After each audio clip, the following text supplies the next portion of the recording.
യേശുവിൻ സ്നേഹം ആ മഹൽ സ്നേഹം ആഹാദോർക്കുമ്പോൾ എന്തോരാനന്ദം.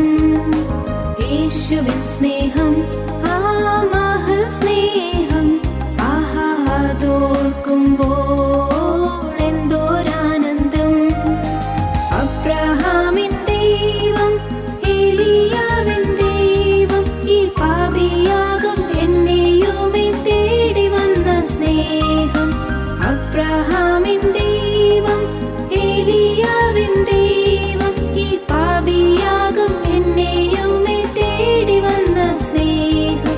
ഈ പാപിയാകും എന്നെയുമേ തേടി വന്ന സ്നേഹം. യേശുവിൻ സ്നേഹം ആ മഹൽ സ്നേഹം ആഹാദോർക്കുമ്പോൾ എന്തോരാനന്ദം.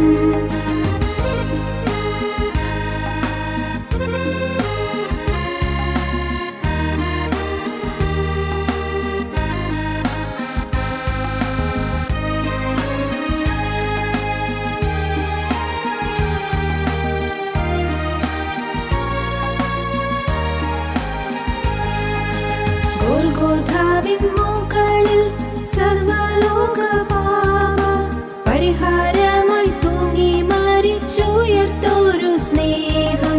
ഗോൽഗോഥാവിൻ മുകളിൽ സർവ്വലോക പാപ പരിഹാരമായി തൂങ്ങി മരിച്ചുയർത്തോരു സ്നേഹം. പരിഹാരമായി തൂങ്ങി മരിച്ചുയർത്തോരു സ്നേഹം. യേശുവിൻ സ്നേഹം ആ മഹൽ സ്നേഹം ആഹാദോർക്കുമ്പോൾ എന്തോരാനന്ദം.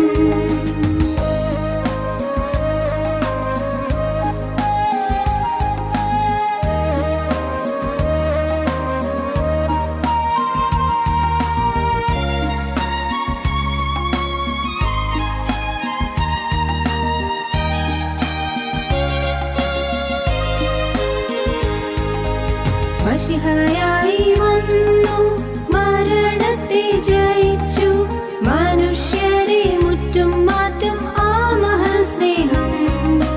മശിഹയായി വന്നു മരണത്തെ ജയിച്ചു മനുഷ്യരെ മുറ്റും മാറ്റും ആ മഹൽ സ്നേഹം.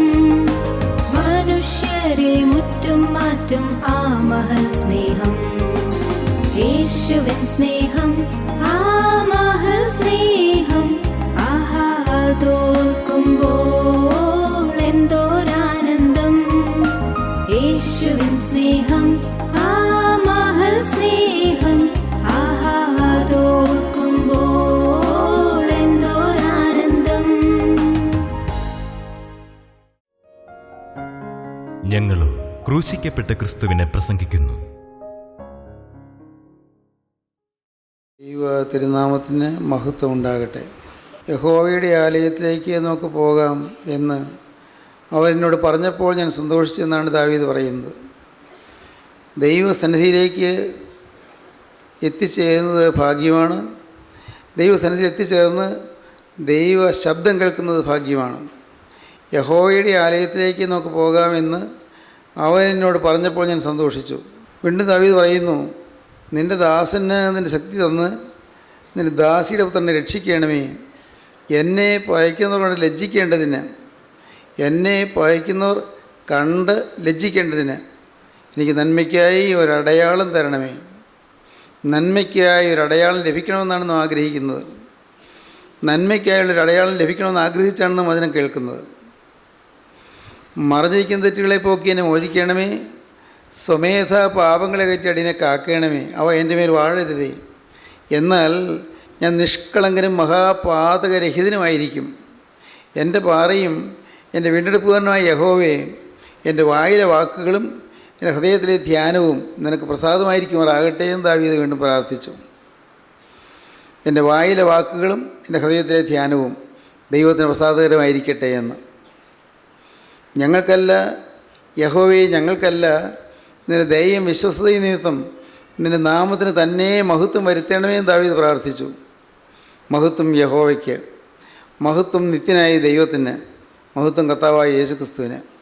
ഞങ്ങൾക്കല്ല, യഹോവയെ ഞങ്ങൾക്കല്ല, നിന്റെ ദയയും വിശ്വസ്തയും നിമിത്തം നിന്റെ നാമത്തിന് തന്നെ മഹത്വം വരുത്തണമേ. ഇതെല്ലാമാണ് നാം പ്രാർത്ഥിച്ചുകൊണ്ടിരിക്കേണ്ടത്. വചനം കേൾക്കാനിരിക്കുമ്പോൾ ഈ പ്രാർത്ഥനകൾ നമ്മുടെ ഹൃദയത്തിൽ നിന്ന് ഉയർന്നുകൊണ്ടിരിക്കണം. ദൈവത്തിന് സ്തോത്രം. കർത്ത ദിവസത്തിൽ ഞാൻ ആത്മവിവശനായി എന്ന് വെളിപ്പാട് പുസ്തകത്തിലെ ഒരു വാക്യത്തെ ആസ്പദമാക്കിയാണ് നാം ചിന്തിച്ചു വരുന്നത്. വെളിപ്പാട് പുസ്തകം 1-ാം അധ്യായം 10-ാം വാക്യമാണ് കർത്തൃ ദിവസത്തിൽ ഞാൻ ആത്മവിവശനായി. ആത്മാവിൻ്റെ വിവശത വേദപുസ്തകം വായിക്കുമ്പോൾ ആത്മാവിൻ്റെ വിവശത ലഭിച്ച, ആത്മാവിൻ്റെ അഭിഷേകം ലഭിച്ച, ആത്മാവിന് ശക്തിയേറിയ പ്രവാഹം ലഭിച്ച അനേകം ദൈവമക്കളെ നമുക്ക് കാണാൻ സാധിക്കുന്നു. ഇബ്താഹിന് ആത്മാവ് ശക്തിയോടെ വരുന്ന അനുഭവം ലഭിച്ചു. ഇബ്താഹിന് അനുഭവം ലഭിച്ചപ്പോൾ ഇബ്താഹിന് ജയം ലഭിച്ചു. ശത്രുനിരകളുടെ മേൽ ജയം ലഭിച്ചു, വിക്ടറി. ശിംശോന് ദൈവത്തിൻ്റെ പരിശുദ്ധാത്മാവിന് ശക്തിയേറിയ പ്രവാഹം ലഭിച്ചു. ആത്മാവ് ശിംശോൻ്റെ മേൽ ശക്തിയായി വന്നു. ആത്മാവിൻ്റെ വിവശത വന്നു. അപ്പോൾ ശിംശോൻ്റെ മേലുണ്ടായിരുന്ന കെട്ടുകളെല്ലാം പൊട്ടിപ്പോയി, കരിഞ്ഞുപോയി, ബന്ധനം അഴിഞ്ഞു, ലിബർട്ടി ലഭിച്ചു. ഇബ്താഹിന് വിക്ടറി ലഭിച്ചു, ശിംശോന് ലിബർട്ടി ലഭിച്ചു, സ്വാതന്ത്ര്യം ലഭിച്ചു. ദാവീദിന് ആത്മാവ് ശക്തിയോടെ വന്നപ്പോൾ ദാവീദിന് സ്തുതി ലഭിച്ചു, ആരാധന ലഭിച്ചു. ദാവീദ് ദൈവത്തെ സ്തുതിച്ചു, വർഷിപ്പ് ലഭിച്ചു. ശക്തിയേറിയ ആത്മപ്രവാഹത്തിൽ മതിമറന്ന് തന്നെ മറന്ന് ദാവീദ് ദൈവത്തെ സ്തുതിച്ചു. വർഷിപ്പ്, ആരാധന. ദൈവത്തിന് സ്തോത്രം. വീണ്ടും നാം കണ്ടു യെഹെസ്കേൽ പ്രവാചകന് ദൈവത്തിൻ്റെ ആത്മാവ് ശക്തിയോടെ വന്നപ്പോൾ ദിവ്യ ദർശനങ്ങൾ ലഭിച്ചു, പ്രവചനം ലഭിച്ചു, പ്രോഫസി. ദൈവത്തിന് സ്തോത്രം. യെഹെസ്കേൽ പ്രവാചകന് ആത്മാവ് ശക്തിയോടെ വന്നു. പ്രവാചകൻ്റെ മേൽ ആത്മാവ് ശക്തിയോടെ വന്നപ്പോൾ പ്രവചനം ലഭിച്ചു, റെവലേഷൻ ലഭിച്ചു, പ്രോഫസി ലഭിച്ചു, പ്രവചനം ലഭിച്ചു. ദൈവത്തിന് സ്തോത്രം. വീണ്ടും നാം കണ്ടു സെഖര്യാ പ്രവാചകൻ്റെ മേൽ ദൈവത്തിൻ്റെ ആത്മാവ് ശക്തിയോടെ വന്നു. ആത്മാവ് ശക്തിയോടെ വന്നപ്പോൾ സൈന്യത്താലല്ല, ശക്തിയാലല്ല, എൻ്റെ ആത്മാനല്ലത്തെ എന്ന് യഹോവയുടെ അരുളപ്പാട്. സെരുബ്ബാബേലിൻ്റെ മുമ്പിലുള്ള മഹാപർവ്വതമേ, നീ ആര്? നീ സമഭൂമിയായി തീരും. അതിന് കൃപ എന്ന ആർപ്പോടുകൂടെ അവൻ ആണിക്കല്ല് കയറ്റും. സെഖര്യാവിൻ്റെ മേൽ ദൈവത്തിൻ്റെ ആത്മാവ് ശക്തിയോടെ വന്നപ്പോൾ സെഖര്യാവിന് കറേജ് ലഭിച്ചു. ഓവർകമ്മിങ്, ജയിക്കുന്നതിനുള്ളതായ കറേജ് ലഭിച്ചു. ധൈര്യം ലഭിച്ചു. ദൈവത്തിന് സ്തോത്രം. ആത്മാവ് യോഹന്നസ്ലീഹായുടെ മേൽ വന്നപ്പോൾ ആത്മവിവശതയിൽ ദിവ്യ ദർശനങ്ങളെ കിട്ടി, റെവലേഷൻസ് കിട്ടി, ദിവ്യ ദർശനങ്ങളെ കിട്ടി. ദൈവത്തിന് സ്തോത്രം. ആത്മാവ് യോഹന്നസ്ലീഹായുടെ മേൽ വന്നു. പത്മോസിൽ ഏകാഗിയായിരിക്കുമ്പോൾ, പത്മോസ് ദ്വീപിലേക്ക് നാട് കടത്തപ്പെട്ട് ഏകാഗിയായി കഴിയുമ്പോൾ അപ്പോസ്തലൻ്റെ മേൽ ആത്മാവ് ശക്തിയോടെ വന്നു. ആത്മാവ് ശക്തിയോടെ വന്നപ്പോൾ വരാനിരിക്കുന്ന കാര്യങ്ങളെക്കുറിച്ചുള്ളതായി പ്രവചനം ലഭിച്ചു. റെവലേഷൻ ലഭിച്ചു. വെളിപ്പാട് പുസ്തകത്തിൻ്റെ 1-ാം അധ്യായം 10-ാം വാക്യം. ആത്മാവ് ശക്തിയോടെ വന്നു. കറുത്ത ദിവസത്തിൽ ഞാൻ ആത്മാവിവശനായി. ദൈവത്തിന് സ്തോത്രം. ആത്മാവിൻ്റെ വിവശത അതൊരു അഗ്നിയാണ്, അതൊരു തീയാണ്. തീ നമ്മുടെ മേൽ ഇറങ്ങണം. ഇന്നിപ്പോൾ നാം കേട്ടുകൊണ്ടിരിക്കുമ്പോൾ തന്നെ നമ്മുടെ മേൽ ആത്മവിവശത വരണം. നമുക്ക് ആഗ്രഹിക്കാം, നമുക്ക് പ്രാർത്ഥിക്കാം. നിങ്ങളുടെ മേൽ വരണം, എൻ്റെ മേൽ വരണം, നാം എല്ലാവരുടെ മേലും വരണം. പരിശുദ്ധാത്മാവ് ശക്തിയോടെ നമ്മുടെ മേൽ വരണം. അതിനുവേണ്ടി പ്രാർത്ഥിക്കുക. നമുക്ക് പാടാം. തീ കത്തിക്ക എന്നിൽ തീ കത്തിക്ക, സ്വർഗീയ രാജാവേ തീ കത്തിക്ക, തീ കത്തിക്ക, എന്നിൽ തീ കത്തിക്ക, സ്വർഗീയ രാജാവേ തീ കത്തിക്ക. എന്നെയും എനിക്കുള്ള സകലത്തെയും യാഗമയർപ്പണം ചെയ്യുന്നു ഞാൻ. എന്നെയും എനിക്കുള്ള സകലത്തെയും യാഗമയർപ്പണം ചെയ്യുന്നു ഞാൻ. തീ കത്തിക്ക, എന്നിൽ തീ കത്തിക്ക, സ്വർഗീയ രാജാവേ തീ കത്തിക്ക, തീ കത്തിക്ക, എന്നിൽ തീ കത്തിക്ക, സ്വർഗീയ രാജാവേ തീ കത്തിക്ക. ഒരു കാലത്തിൽ മോശ കണ്ട മുൾപ്പടപ്പീരുള്ളിൽ കത്തിയൊരു, പണ്ടൊരു കാലത്തിൽ മോശ കണ്ട ഉൾപ്പടർപ്പീനുള്ളിൽ കത്തിയൊരു തീ കത്തിക്ക, എന്നിൽ തീ കത്തിക്ക, സ്വർഗീയ രാജാവേ തീ കത്തിക്ക. എൻ്റെ മേൽ സ്വർഗത്തിലെ തീ കത്തണമെന്നാണ് നാം പ്രാർത്ഥിക്കുന്നത്.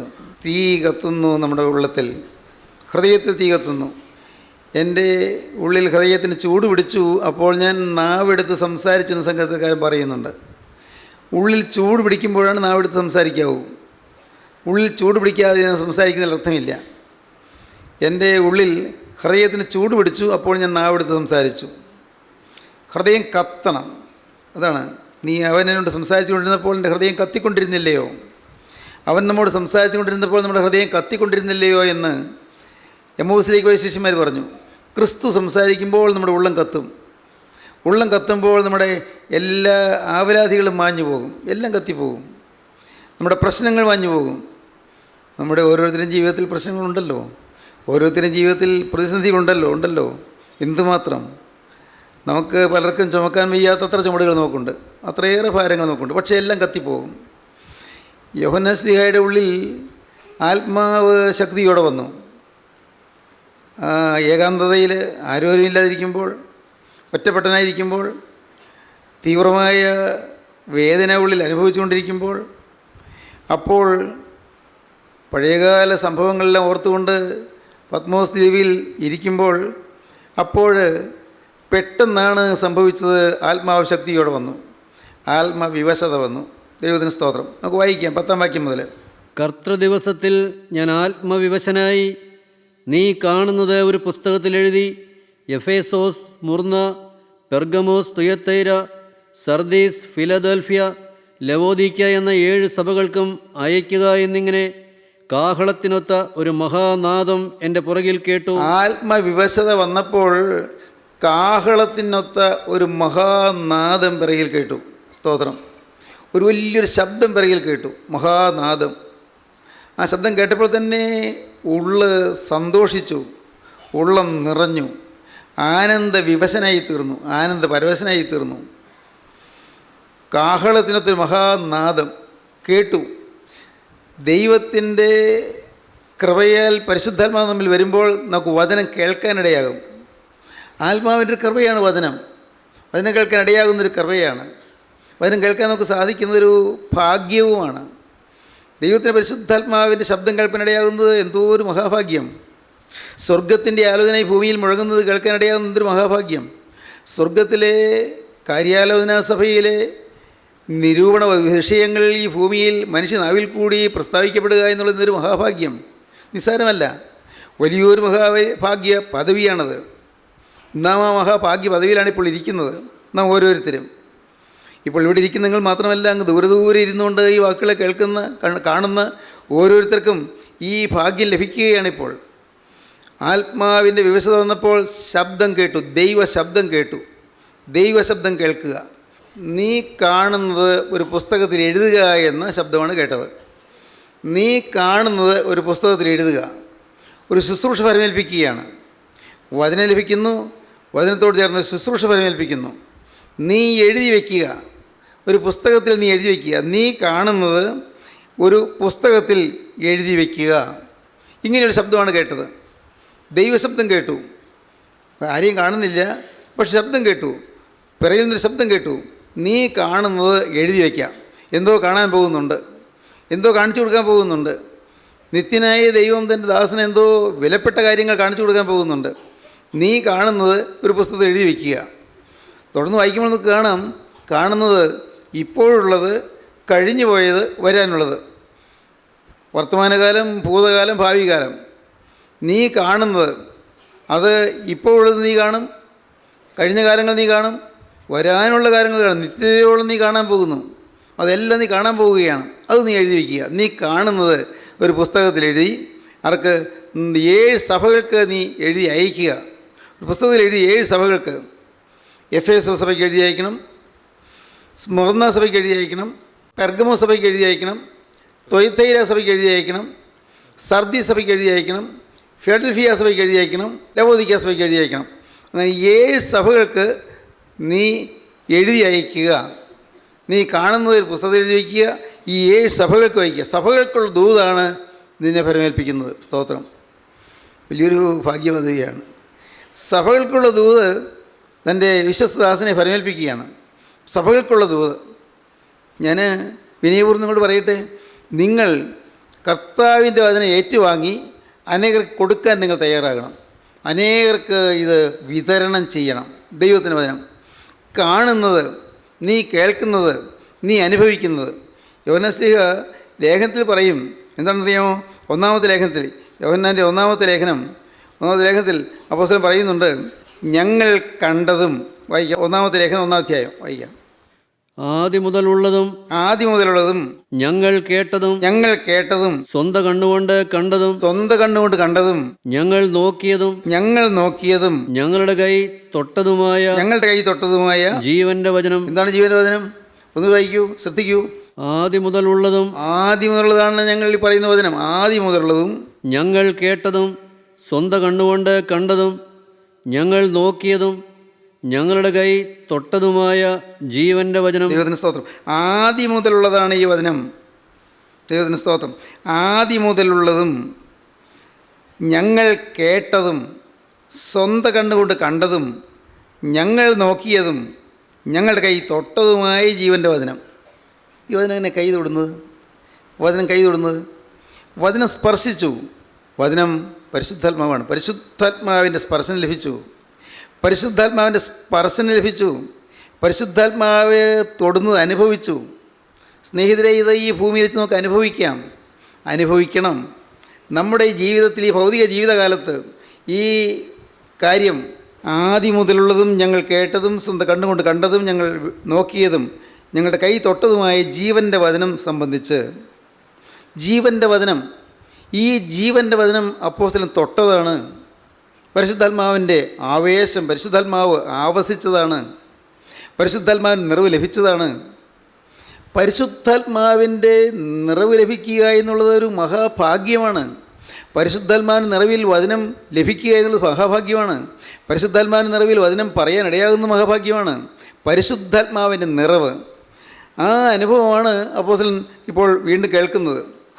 യോഹന്നാൻ ശ്ലീഹ തൻ്റെ ലേഖനം എഴുതിയപ്പോൾ ഉണ്ടായ അനുഭവം ഇവിടെ പറയുകയാണ്. നീ കാണുന്നതൊരു പുസ്തകത്തിൽ എഴുതി എഫേസോസ്, സ്മുർന്ന, പെർഗമോസ്, തുയത്തൈര, സർദീസ്, ഫിലദൽഫിയ, ലവോദിക്ക എന്ന 7 സഭകൾക്ക് അയക്കുക എന്നിങ്ങനെ കാഹളത്തിനൊരു മഹാശബ്ദം കേട്ടു. ദൈവത്തിന് സ്തോത്രം. ഇവിടെ എൻ്റെ പിറകിൽ കേട്ടു. കാഹളത്തിനൊരു മഹാശബ്ദം. ഒരു ശുശ്രൂഷ ഫലമേൽപ്പിച്ച് കിട്ടുകയാണ്. ശുശ്രൂഷ ലഭിക്കുകയാണ്. പ്രിയപ്പെട്ടവരെ, നമുക്ക് കർത്താവായ യേശുവിൻ്റെ ശുശ്രൂഷ ലഭിക്കുന്നത് മഹാഭാഗ്യമാണ്. യേശുവിൻ്റെ ശുശ്രൂഷ എന്തുമാകട്ടെ, യേശുവിൻ്റെ ശുശ്രൂഷ, ദൈവമക്കളെ ശുശ്രൂഷിക്കുന്ന കാര്യം എന്താ? ദൈവത്തിന് വചനം കേൾക്കാൻ വരുന്നവരുടെ സൗകര്യത്തിന് വേണ്ടി അവർക്ക് ആഹാരം വിളമ്പുന്നത്, അവരെ സ്വീകരിക്കുന്നത്, അവർ ആഹാരം കഴിച്ച പാത്രങ്ങൾ കഴുകി വയ്ക്കുന്നത്, അവർക്ക് ഇരിക്കാനുള്ള സ്ഥലങ്ങൾ ഒന്ന് ശുചീകരിച്ച് ഒരുക്കുന്നത്, വെടിപ്പാക്കുന്നത് എന്ന് വേണ്ട എന്തെല്ലാം ഓരോരുത്തർക്കുണ്ട് ശുശ്രൂഷകൾ. പ്രസംഗിക്കുന്ന മാത്രമല്ല ശുശ്രൂഷ എല്ലാവർക്കും ഉണ്ട്. ഓരോ തരം ശുശ്രൂഷകൾ. നിങ്ങൾ ഓരോരുത്തർ നിരന്തരം അതിലിടപെടുന്നവരുമാണ്. സ്വാഭാവികമായി നിങ്ങൾ അനേകം പേരും കർത്താവിൻ്റെ ശുശ്രൂഷയിൽ പുറകോട്ട് മാറി നിൽക്കുന്നവരല്ല, ഉത്സാഹത്തോടെ മുന്നിട്ട് വരുന്നവരാണ്. ഒരുപക്ഷെ നമ്മുടെ കൂട്ടായ്മയ്ക്കുള്ളൊരു ഭാഗ്യം അത് തന്നെയായിരിക്കും. കൂട്ടായ്മയിലുള്ളവർ ഏകോദര സഹോദരങ്ങളെപ്പോലെ മെയ്യോട് മെയ് ഒരുമിച്ച് നിന്ന്, കൈയോട് കൈ കോർത്ത് നിന്ന്, വളരെ ഏകദാനതയോടെ ശ്രദ്ധയോടെ നിങ്ങൾ ശുശ്രൂഷയിൽ പങ്കാളികളാകുന്നു. നല്ലത്. എന്തെല്ലാം കാര്യങ്ങളാണ് ചെയ്യാനുള്ളത്, എന്തെല്ലാം കാര്യങ്ങൾ. ദൈവത്തിൻ്റെ വേലയിലൊന്ന് പങ്കാളിയാകുന്നതിന് മഹാഭാഗ്യമാണ്. കർത്താവിൻ്റെ ശുശ്രൂഷയിൽ ഒരു ചെറിയ പങ്കെങ്കിലും നമുക്ക് കിട്ടുന്നെങ്കിൽ മഹാഭാഗ്യമാണ്. കാരണം ഇവിടെ ശിഷ്യൻ എന്ന് വെച്ച് ഈ ചെറിയവരൊരുത്തന് ഒരു പാനപാത്രം വെള്ളം കുടിക്കാൻ കൊടുത്താൽ പ്രതിഫലം കിട്ടാതെ പോകുകയില്ല. മത്തായിയുടെ സുവിശേഷം 10-ാം അധ്യായ അവസാനം, മത്തായി 10-ന്റെ അവസാനത്തെ വാക്യമാണ് പറയുന്നത്. ശിഷ്യൻ എന്ന് വെച്ച് ഈ ചെറിയവരൊരുത്തന് ഒരു പാനപാത്രം തണ്ണീർ മാത്രം കുടിപ്പാൻ കൊടുക്കുന്നതിന് പ്രതിഫലം കിട്ടാതെ പോകുകയില്ല. നിങ്ങളെ കൈക്കൊള്ളുന്നവൻ എന്നെ കൈക്കൊള്ളുന്നു, എന്നെ കൈക്കൊള്ളുന്നു എന്നെ അയച്ചവനെ കൈക്കൊള്ളുന്നു. കോൺ നിങ്ങളെ കൈക്കൊള്ളുന്നവൻ എന്നെ കൈക്കൊള്ളുന്നു, നിങ്ങളെ കൈക്കൊള്ളുന്നവൻ എന്നെ കൈക്കൊള്ളുന്നു, എന്നെ കൈക്കൊള്ളുന്നവൻ എന്നെ അയച്ചവനെ കൈക്കൊള്ളുന്നു. എന്നെ കൈക്കൊള്ളുന്നവൻ എന്നെ അയച്ചവനെ കൈക്കൊള്ളുന്നു. പ്രവാചകൻ എന്ന് വെച്ച് പ്രവാചകനെ കൈക്കൊള്ളുന്നവന് പ്രവാചകന്റെ പ്രതിഫലം ലഭിക്കും. പ്രവാചകൻ എന്ന് വെച്ച് പ്രവാചകനെ കൈക്കൊള്ളുന്നതിന് പ്രവാചകന്റെ പ്രതിഫലം ലഭിക്കും. നീതിമാൻ എന്ന് വെച്ച് നീതിമാനെ കൈക്കൊള്ളുന്നവന് നീതിമാന്റെ പ്രതിഫലം ലഭിക്കും. നീതിമാൻ എന്ന് വെച്ച് നീതിമാനെ കൈക്കൊള്ളുന്നതിന് നീതിമാന്റെ പ്രതിഫലം ലഭിക്കും. ശിഷ്യൻ എന്ന് വെച്ച് ഈ ചെറിയവരിൽ ഒരുത്തന് ഒരു പാനപാത്രം തണ്ണീർ മാത്രം കുടിപ്പാൻ കൊടുക്കുന്നവന് പ്രതിഫലം കിട്ടാതെ പോകയില്ല എന്ന് ഞാൻ സത്യമായിട്ട് നിങ്ങളോട് പറയുന്നു. ശിഷ്യൻ എന്ന് വെച്ച് ഈ ചെറിയൊരു തന്നെ ഒരു പാനപാത്രം തണ്ണീർ മാത്രം കുടിപ്പാൻ കൊടുക്കുന്നതന്നെ പ്രതിഫലം കിട്ടാതെ പോകുകയില്ല എന്ന് ഞാൻ നിങ്ങളോട് പറയുന്നു, സത്യമായി നിങ്ങളോട് പറയുന്നു. മത്തായിശേഷം 18-ാം അധ്യായത്തിൽ 5-ാം വാക്യം, ഇങ്ങനെയുള്ള ശിശുവിനെ എൻ്റെ നാമത്തിൽ കൈക്കൊള്ളുന്നവൻ എന്നെ കൈക്കൊള്ളുന്നു. ഇങ്ങനെയുള്ള ശിശുവിനെ എൻ്റെ നാമത്തിൽ കൈക്കൊള്ളുന്നവൻ എന്നെ കൈക്കൊള്ളുന്നു. എന്നിൽ വിശ്വസിക്കുന്ന ഈ ചെറിയവരിലൊരുത്തന് ഈ ചെറിയൊരുത്തന് അവന് വിദ്യാഭ്യാസം കുറവായിരിക്കും, അവന് പഠിപ്പില്ലായിരിക്കും, പണമില്ലായിരിക്കും, അവന് ആരോഗ്യമില്ലായിരിക്കും, പലതരത്തിൽ കുറവുള്ളവരായിരിക്കും. എന്നിൽ വിശ്വസിക്കുന്ന ഈ ചെറിയവരിൽ ഒരുത്തന് ആരെങ്കിലും ഇടർച്ച വരുത്തിയാലോ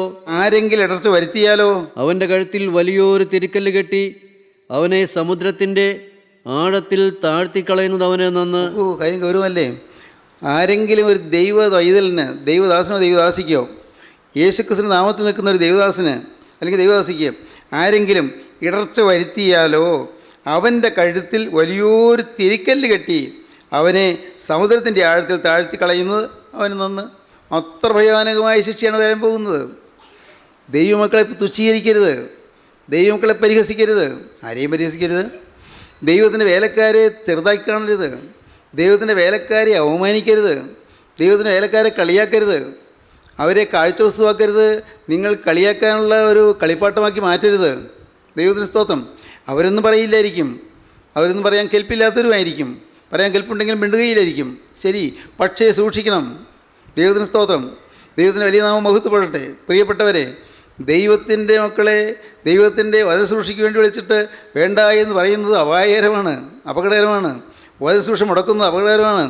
കർത്താവിൻ്റെ മക്കളെ കർത്താവിൻ്റെ വേലയ്ക്ക് വേണ്ടി വിളിച്ചു, ആരോ നല്ല ആളുകൾ വിളിച്ചു. അപ്പോൾ ചില ദുഷ്ടന്മാർ ആ ദൈവമക്കളോട് വരണ്ട എന്ന് പറയുന്നു. അത് എത്രയോ ഭയാനകമായ കാര്യമാണ്, എത്രയോ ശാപകരമായ കാര്യമാണ്.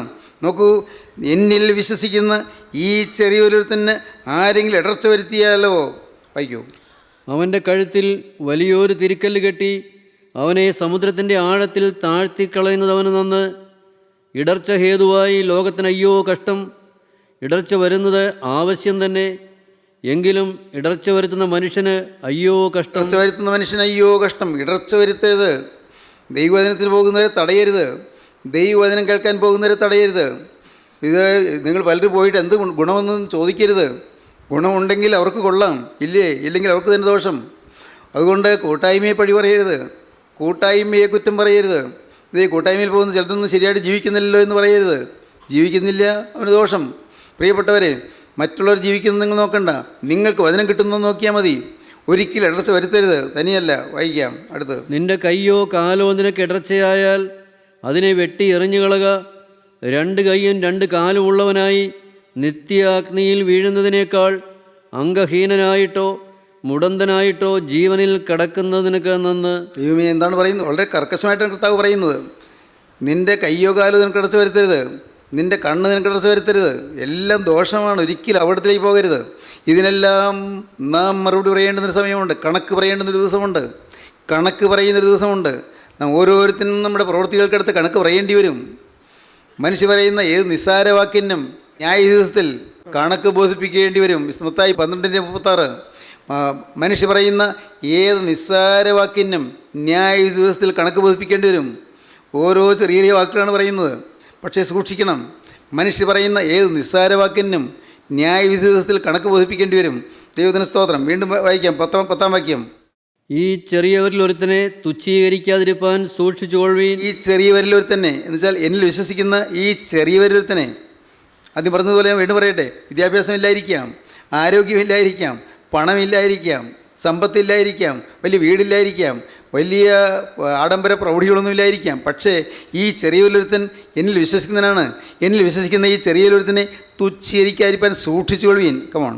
സ്വർഗത്തിൽ അവരുടെ ദൂതന്മാർ സ്വർഗസ്ഥനായ എൻ്റെ പിതാവിൻ്റെ മുഖം എപ്പോഴും കാണുന്നുവെന്ന് ഞാൻ നിങ്ങളോട് പറയുന്നു. അവർക്ക് വേണ്ടി നിയമിക്കപ്പെട്ട ദൂതന്മാരുണ്ട്. എന്നിൽ വിശ്വസിക്കുന്ന ഈ ചെറിയവർക്ക് വേണ്ടി നിയമിക്കപ്പെട്ട ദൂതന്മാരുണ്ട്, മാലാഖമാരുണ്ട്. അവർക്ക് വേണ്ടി നിയമിക്കപ്പെട്ട ദൂതന്മാർ അവരെപ്പോഴും സ്വർഗസ്ഥനായ പിതാവിൻ്റെ മുഖം കണ്ടുകൊണ്ടിരിക്കുകയാണ്.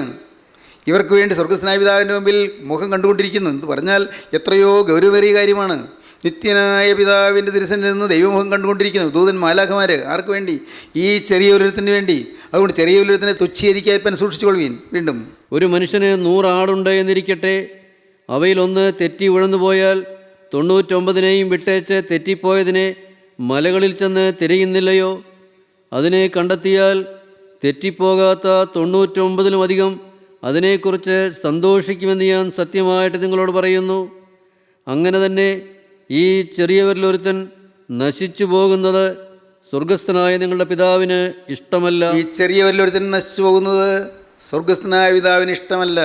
പ്രിയപ്പെട്ടവരെ, നാം ഓർക്കുക, ഓരോ ദൈവവൈതലിനും വിലയുണ്ട്, വചനത്തിന് വിലയുണ്ട്, വചനം പറയുന്നവർക്ക് വിലയുണ്ട്, കർത്താവിൻ്റെ ശുശ്രൂഷയിൽ പങ്കാളികളാക്കുന്നവർക്ക് വിലയുണ്ട്. എല്ലാ നിത്യതയിൽ അതിൻ്റെ വില അറിയാം. ഇന്നത് കേട്ടുകൊണ്ടിരിക്കുമ്പോൾ നിങ്ങൾ ദയവായി ചിന്തിക്കൂ, നിങ്ങളുടെ ജീവിതത്തിൽ എവിടെയെങ്കിലും പാളിച്ചകൾ വന്നിട്ടുണ്ടോ? ദൈവമക്കളെ എവിടെയെങ്കിലും തുച്ഛീകരിക്കുകയോ അവമാനിക്കുകയോ അവഹേളിക്കുകയോ നിന്ദിക്കുകയോ ചെയ്തിട്ടുണ്ടോ? ഏതെങ്കിലും കാര്യത്തിൽ അവരെ ചെറുതാക്കി കാണുകയോ അവരെ തരംതിരിച്ച് കാണുകയോ അവരെ ഒഴിവാക്കി നിർത്തുകയോ ചെയ്തു പോയിട്ടുണ്ടോ? എല്ലാം അപായകരമാണ്, ആത്മാവിന് കേടാണ്. അനുദപിച്ചുകൊള്ളുക, അനുദപിച്ച് ദൈവത്തിലേക്ക് തിരിഞ്ഞുകൊള്ളുക, പാപം ജീവിതത്തിൽ വിട്ടു മാറ്റിക്കൊള്ളുക. പാപത്തെ ഉപേക്ഷിച്ചാൽ ദൈവം നിങ്ങളെ വീണ്ടും സ്വീകരിക്കും. വന്നുപോയത് ഏറ്റുപറഞ്ഞ് ഉപേക്ഷിച്ചാൽ കർത്താവ് നിങ്ങളെ വീണ്ടും സ്വീകരിക്കും. ഇപ്പോൾ തന്നെ നിങ്ങൾക്ക് ദൈവകരങ്ങളിലേക്ക് നിങ്ങൾ ഏൽപ്പിക്കാം. കർത്താവേ, എന്നോട് മനസ്സലിയണമേ, എൻ്റെ തെറ്റിൻ്റെ മേൽ കണക്കിടല്ലേ. എൻ്റെ കർത്താവേ, എൻ്റെ പാവം എൻ്റെ മേൽ കണക്കിടല്ലേ. പരിശുദ്ധാത്മാവിന് വിരോധമായി വന്നുപോയ പാപങ്ങൾ എൻ്റെ മേൽ കണക്കിടരുതേ. നിങ്ങൾ പ്രാർത്ഥിക്കൂ, ദൈവകരങ്ങളിലേക്ക് ഏൽപ്പിക്കൂ. നമുക്ക് ഒരുമിച്ച് പ്രാർത്ഥിക്കാം. കാരുണ്യവാനേ, മഹാപരിശുദ്ധനായ ഞങ്ങളുടെ സ്വർഗീയ പിതാവേ, ഈ വചനം കേട്ടതിന് മക്കളുടെ മേൽ അവിടുത്തെ തീ പകരണമേ എന്ന് പ്രാർത്ഥിക്കുന്നു. പരിശുദ്ധാത്മാവിൻ്റെ വചനത്തിൻ്റെ അഗ്നി ഓരോരുത്തരുടെ മേലും പകരണമേ എന്ന് പ്രാർത്ഥിക്കുന്നു.